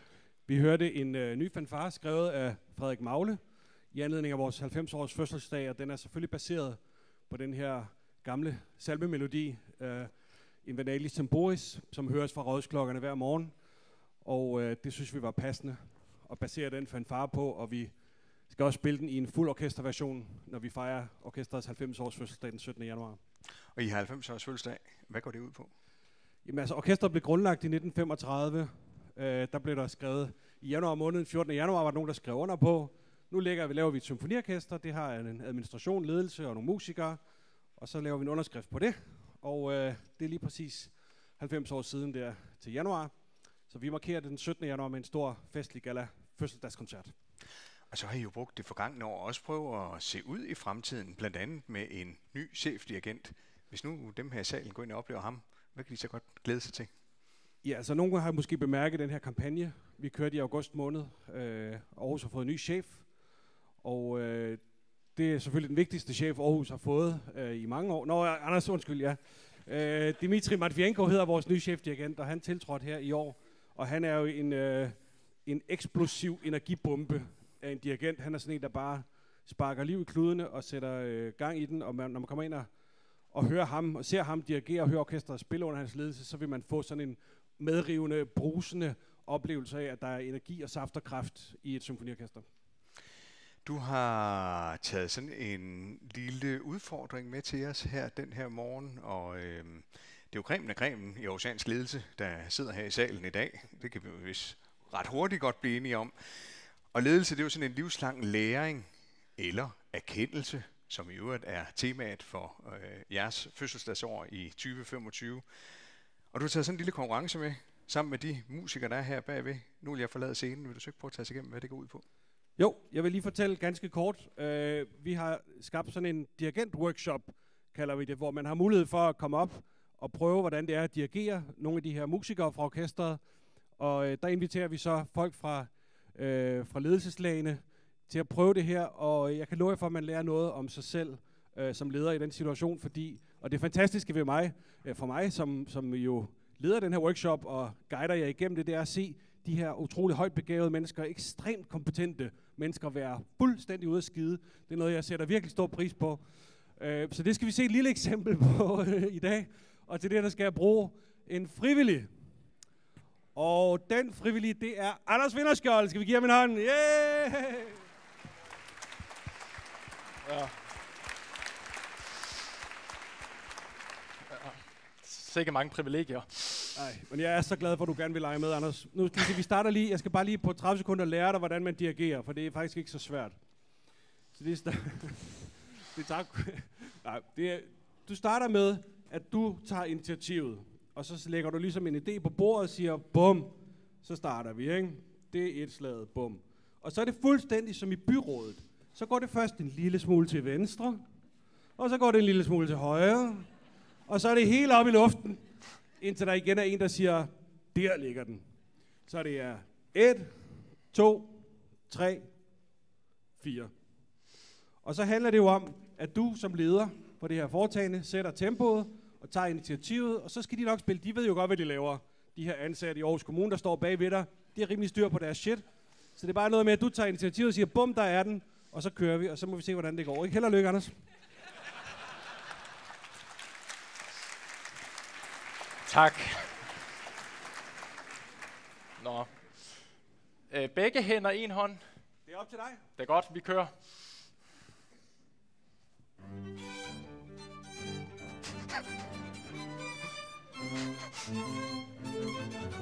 Wow. Okay. Det er okay. Han er ny i job, ikke? I må tilgive ham. virkelig ny chef i byen. Ja. Du skal bare lige huske, at du skal have dem med. Ja. Så når du starter det her initiativ, så tag lige vejrtrækning, og så kan du gå i gang. Så tror jeg, det bliver nemmere. Du kan også sige højt, 3-4, nu starter vi. Okay. Sådan. 3-4.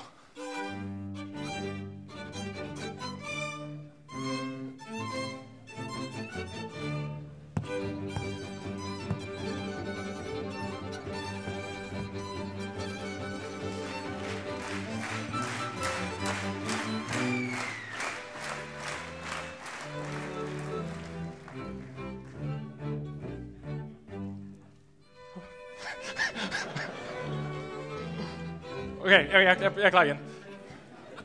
Okay, 3, 4. Okay, vi kører lige igen. Så I er jo ikke så trænet, kan jeg fornemme, så lige øver jeg lidt der, ikke også? Og den hedder 3, 4, så kører I. Okay, 3, 4.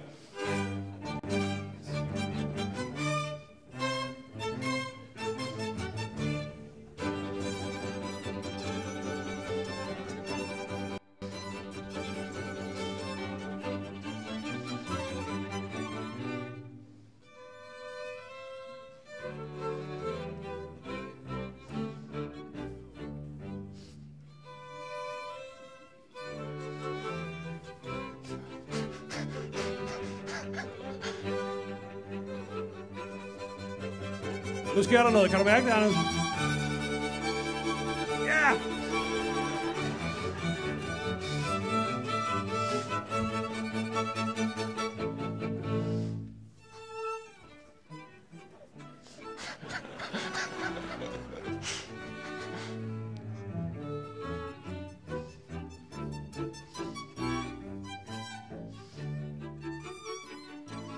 Nu kører det faktisk virkelig godt. Så begynder at lave lidt kunst nu.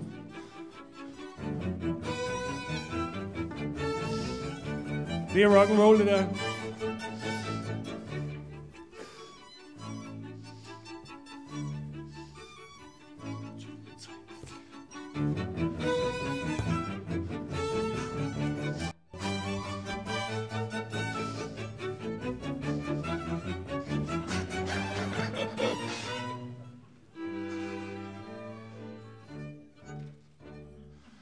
Giv ham en kæmpe hånd. Det var sat med flot klaret. Tak. Tak. Ja. Tusind tak, fordi du ville lege med, Anders. Det var virkelig, virkelig flot. Tusind tak, Jesper, og tusind tak, Anders. Jeg tror, når vi kommer tilbage, så kan vi lige spørge dig om er det et symfoniorkester eller et byråd, eller Aarhus Kommune, der er nemmest at syre. Det må vi prøve at se, ja. Jesper, du siger, at der er alle muligheder for at få nye erkendelser og lære noget om sin ledelsesstil ved det her. Kan du prøve at sætte ord for det? Ja, man kan komme herop, og så oplever man den korteste vej, plejer jeg at sige, fra ledelse til produkt. Fordi musikerne, de spiller fuldstændig sådan, som du er som leder, og der er ikke noget filter imellem. Og det er meget forfriskende det der med at komme ud og være på glatis og ikke vide præcis, hvad der sker, men du er alligevel nødt til at træde karakter som leder, og derfor er det en skide god workshop at hive sin ledergruppe med ind og få prøvet det her af. Det er teambuilding, og det er virkelig, virkelig sjovt, som I kunne fornemme nu her. Og I kan jo skrive jer op, og så trækker vi faktisk lod om 8 gratis pladser. I skriver jeres navn og smider det i den tuba, der står herude, og så trækker vi lod om sådan en workshop. Det lyder helt fantastisk, og sådan lige for at catch up, det I skal gøre, det er, at I skal tage jeres visitkort eller et stykke papir, det er der også derude, skrive sit navn, firmanavn og e-mailadresse på en seddel, put det i tubaen, og jer, der er med på livestream, I kan også deltage, eller hvis der er nogen af jer, der er her i salen, som bare gerne vil være digitale, så skal I skrive en mail til business@aarhus.dk. Det var mailadressen business@aarhus.dk, og det skal være til hende senest i dag kl. 11. Jesper og musikere, tusind tak, fordi I vil både introducere jer til jeres 90-års fødselsdag og til dirigentworkshoppen, og jeg tror, I har en født medspiller i borgmesteren her. Tusind tak for jeres deltagelse i dag. Kan I give den en kæmpe stor hånd? Det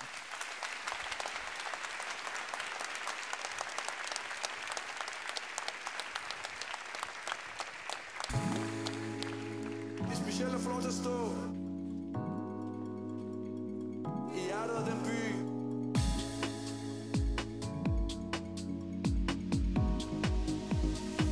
Man selv er fra.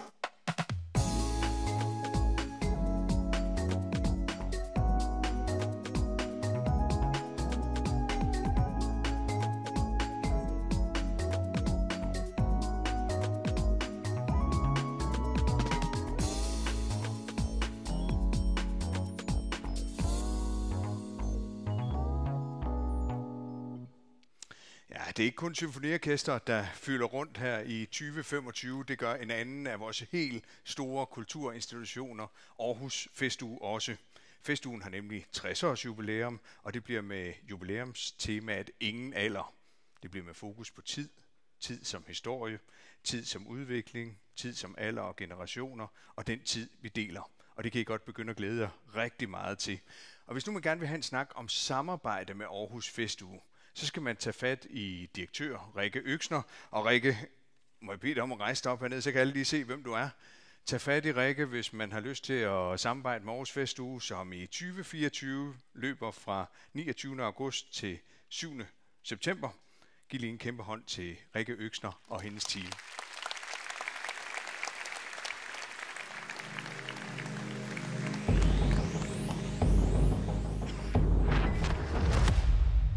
Og nu skal vi næsten til sidste gæst her på scenen denne morgen. Han har været verdensstjerne på sit felt. Det er inden for balletten. Så har han været skuespiller, instruktør og meget andet. Og i dag er han hotelejer og kommer i 2025 til Aarhus med sit nye Robertas Society. Mine damer og herrer, vi giver en stor hånd til Alexander Kølpin.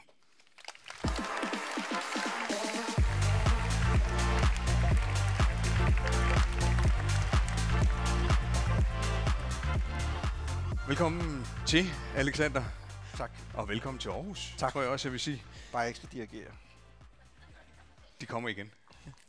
Du er ejer af Kølpin Hotels, og I bruger blandt andet 2025 på at indtage Aarhus med jeres Robertas Society. Hvad går det ud på? Jamen, det er jo et nyt hotel, eller jeg vil faktisk mere kalde det et kulturhus med overnatningsmuligheder. Så det er i virkeligheden en blanding af hostel og 2-stjernet hotel. Og når I rykker ind, så har du fortalt sådan lidt omkring, at noget af det, der er jeres særkende, det er high-end, low-key. Hvad ligger I i det? Jamen, det er jo i virkeligheden, vores filosofi er, at uanset om man laver et 5-stjernet hotel, eller 4-stjernet hotel, eller Roberta Society, som er et hybridhotel, så er det i virkeligheden noget med at levere noget, der er høj kvalitet, men på en uformel måde.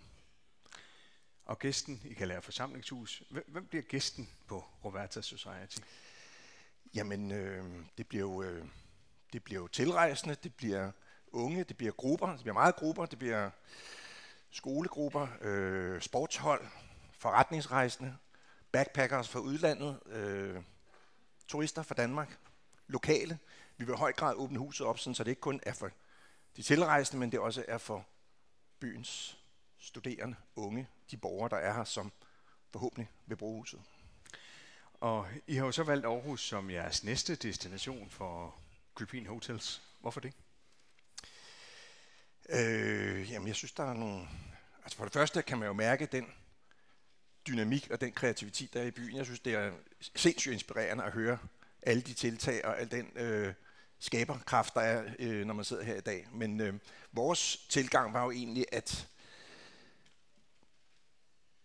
fordi at der er så et rigt kulturliv i den her by, og jeg har selv optrådt her mange år, der er min tid som danser i Musikhuset, så fik vi muligheden for at blive introduceret til ideen om det gamle bibliotek, den smukke bygning. Og vi får herover, og vi havde egentlig gået med en drøm og en passion om at sige, hvordan kunne vi komme til Aarhus? Var der en mulighed for det? Og så bød den mulighed sammen med, at vi blev inviteret over til at kigge på bygningen. Og jeg synes egentlig, vi ret hurtigt kom frem til de muligheder, det potentiale, som passede sindssygt godt ind i vores organisation og vores hold. Og så gik det faktisk ret hurtigt med at få lavet en aftale og kunne se, hvordan kunne vi arbejde i de rammer, der er i den smukke bygning, som der stod tom, desværre. Og sammen med udlejer fandt vi faktisk ret hurtigt en løsning og en model på det samarbejde. Og nu er vi i fuld gang dernede, og der bliver malet, og der bliver arbejdet på at gøre klar. Og hvordan har det været at komme til Aarhus? Det har faktisk været sindssygt positivt og overraskende. Og jeg ved, det skal jo ikke lyde som om, at jeg var forbeholden, men den åbenhed, vi har mødt, har simpelthen været sindssygt overvældende. Og det har været for kollegaer fra branchen, det har været fra jer, fra kommunen, og for naboerne nede i Mølleparken helt overvældende positivt. Og det har faktisk gjort os endnu mere inspireret og endnu mere motiveret, fordi at den åbenhed, det har været meget dejlig oplevelse. Det er dejligt at høre. Hvad er jeres forventninger til Smilets By? Nu kommer I ind her i 25. Hvad er det for nogle forventninger, I har til Smilets By?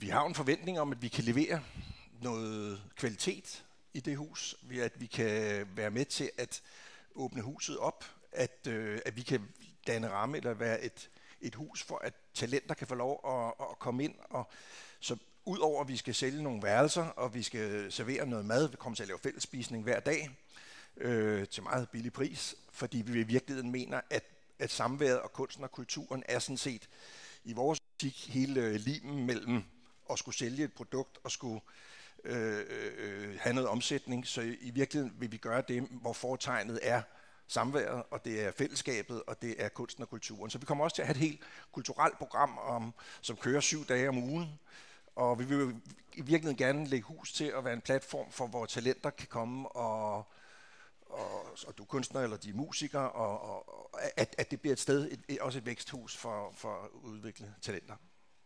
Du startede jo også selv, og på det med talent og scenekunsten og kulturen, du startede jo selv og har haft din livsvej i scenekunsten. Ja. Nu er du så en del af erhvervslivet. Ja. Hvad har du oplevet, at scenekunsten og dramaturgien kan give til erhvervslivet?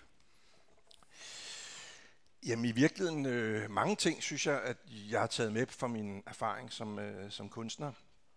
I virkeligheden tror jeg, noget af det, der sådan er allermest kendetegnende, det er i virkeligheden nok den der at være grundig og forberede sig.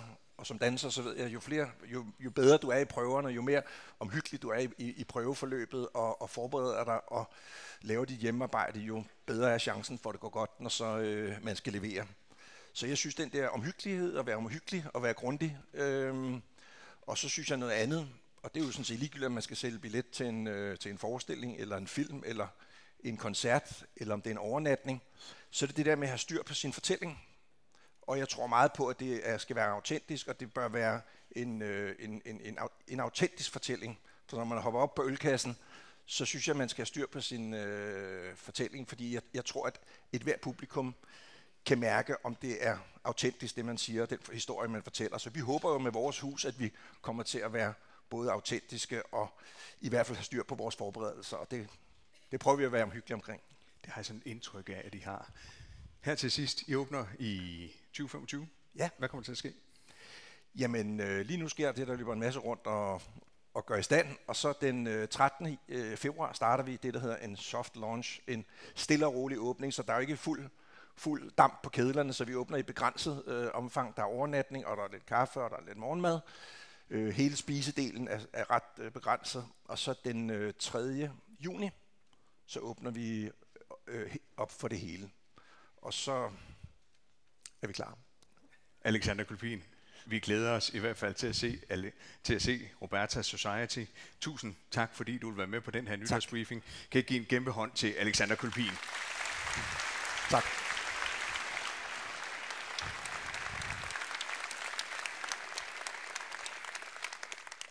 Og skal vi bruge dramaturgiens modeller, så er vi kommet dertil, at vi nærmer os udtoningen, det vil sige afslutningen på den her nytårsbriefing. Og nu skal vi have slået en krølle på det hele. Det er jo sådan en nytårsbriefing, der er sådan en special edition af en julebriefing. Der er få dage op til jul. European Choir Games kommer til Aarhus her til sommer. Vi startede morgen med sang. Jeg ved ikke, om I ved, hvor vi vil hen. Så selvfølgelig slutter vi også morgen med sang. Og her skal I alle sammen være med. Det er nemlig en fællessang, der er skrevet til lejligheden. Og til at introducere det, vi ikke tager godt imod ham, lydkunstneren, I hørte i starten. Han er også sanger og koropvarmer og meget mere. Christoffer Fynbo Thorning, og på flyl er det Maren Marie Tange. Værsgo, Christoffer. Tak for det. Jeg elsker at synge, og jeg har rejst rundt i hele verden og sunget for alle mulige mennesker, optrådt på de store scener rundt i hele verden. Jeg har undervist kor i 10-20 forskellige lande, og hver gang så glæder jeg mig til at komme hjem. Ikke kun til Aarhus, men til Danmark, fordi vi kan noget ganske specielt. Vi er noget ganske specielt her i Danmark, fordi vi elsker at synge. Og det tænker jeg, at I også gør.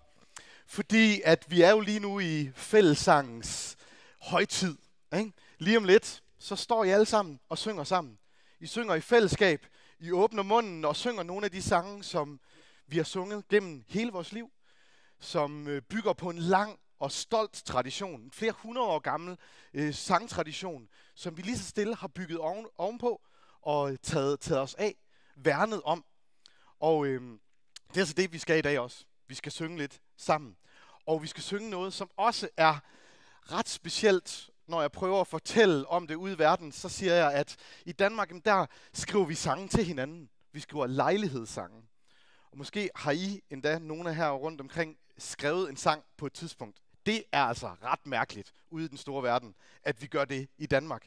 Men ikke desto mindre, så gør vi det jo, fordi vi gerne vil bidrage med noget. Vi vil gerne tage nogle kendte melodier, så vil vi sætte vores eget præg på det.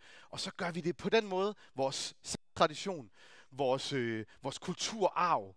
Vi gør den til vores egen. Og det skal vi også gøre i dag, fordi at der er blevet skrevet en ny lejlighedssang.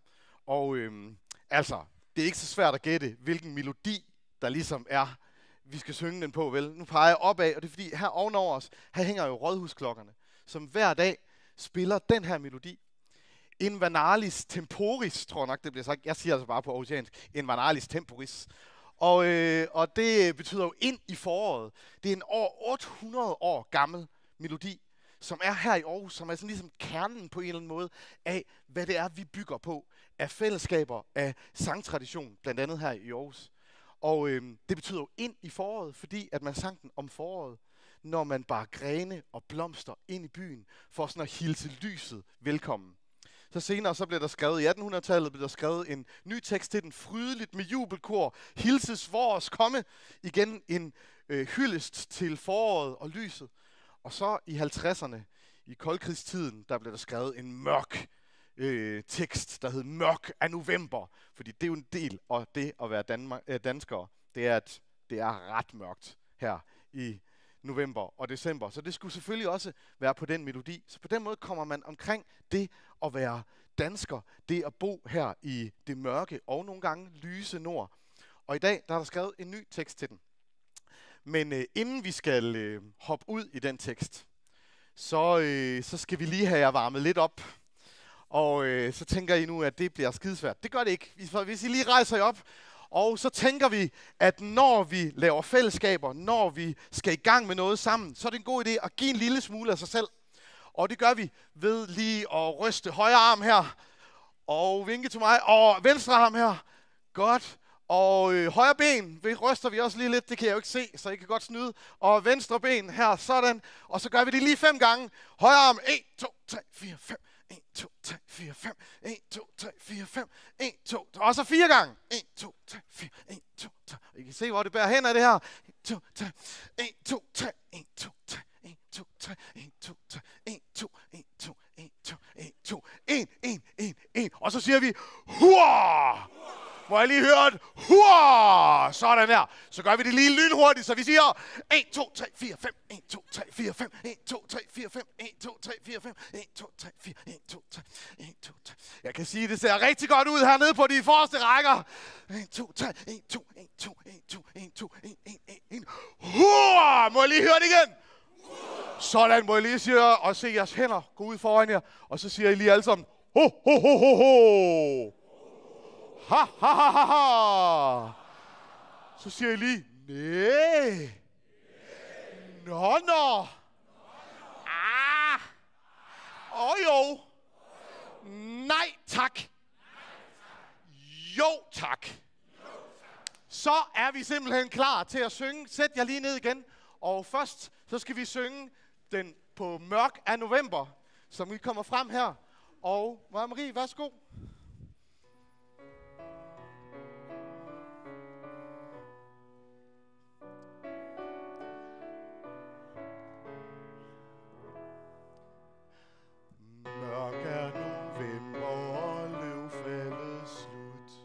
Vandet begynder at fryse, lyset fra solen og blomsterne brudt.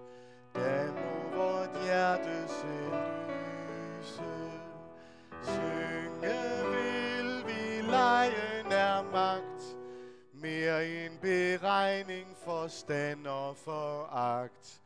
Værn mod det sorte og tomme. Om der svæver dødelig dræ, vil vi dog elske og plante et træ. Frugter kan nu spået komme. Ja, det var da meget godt gået. Giv jer lige selv en hånd. Ja, okay. Så skal vi have gang i den nye sang, der er skrevet. Lejlighedssangen, som vi kalder Lys over Aarhus. Og for at synge den, så skal vi lige rejse os op. Og mens vi rejser os op, så kigger vi lige rundt og ser, at vi er omgivet af mennesker, som vil os det godt. Og som alle sammen er her i god tro med, at vi bidrager til fællesskabet her i Aarhus. Så der bryder vi ud i en stor og storslået sang. Værsgo.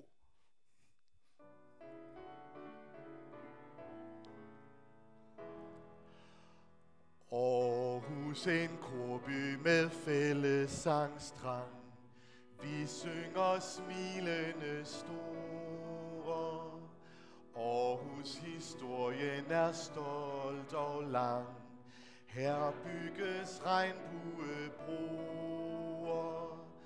Noget kommer, noget forgår. Aarhus den nye chefer får. Spiller på alle tangenter. Dome er Sky Space grøn strategi. Next level Aarhus iværksætteri.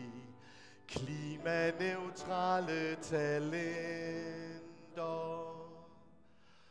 Mørk er december, men her er der lys. Både derude og inde. Julelys, himlen var ellers et gys. Savne ting at finde. Samarbejde som vinderhold.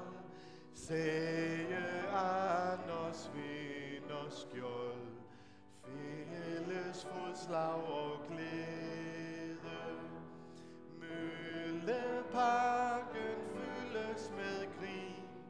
Husly og fællesskabskunst med kølbin. Se, nu er julen til stede. Sådan, giv jer selv en stor hånd. Dejligt. Og I kan også lige tage jeres højre hånd op. Tag lige jeres højre hånd op, så vink lige til mig. Og så giv lige den, der står ved siden af jer, og bag ved jer en high five. Sådan, godt sunget. Sådan. Kæmpe high five til jer, og kæmpe high five til Christoffer Thorning Fynbo, der står herovre, og på piano, eller på fyld herovre ved siden af, der er det pianist Maren Marie Tange. Kan I ikke give den begge to en stor hånd, og jer selv.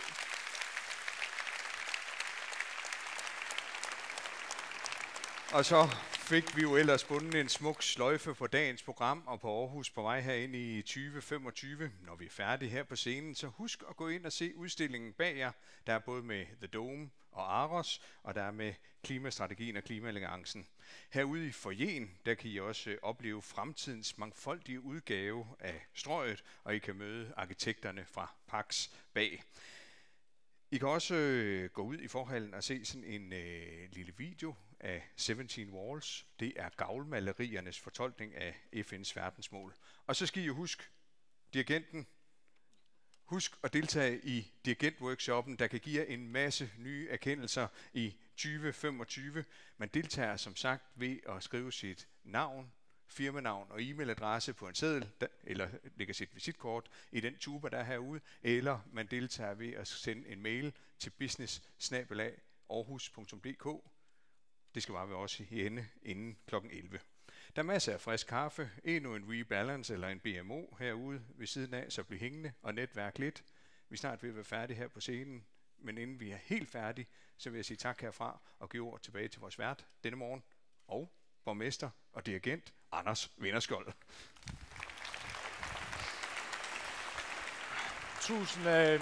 Tusind tak, Søren. Og tak til jer alle sammen, og særligt til Christoffer for den fine sang. Vi er ved at nå til vejs ende ved den her julebriefing. Der bliver gang i den med at videreudvikle Aarhus i det år, som står lige foran os. Og der er virkelig mange ting, som vi kan glæde os til. Når I går ud, så kig over på den anden side af Frederiks Allé. Der kan vi jo glæde os til The Dome på Aros. Flere kulturelle jubilæer og korsang, som kommer til at fylde den her smukke by.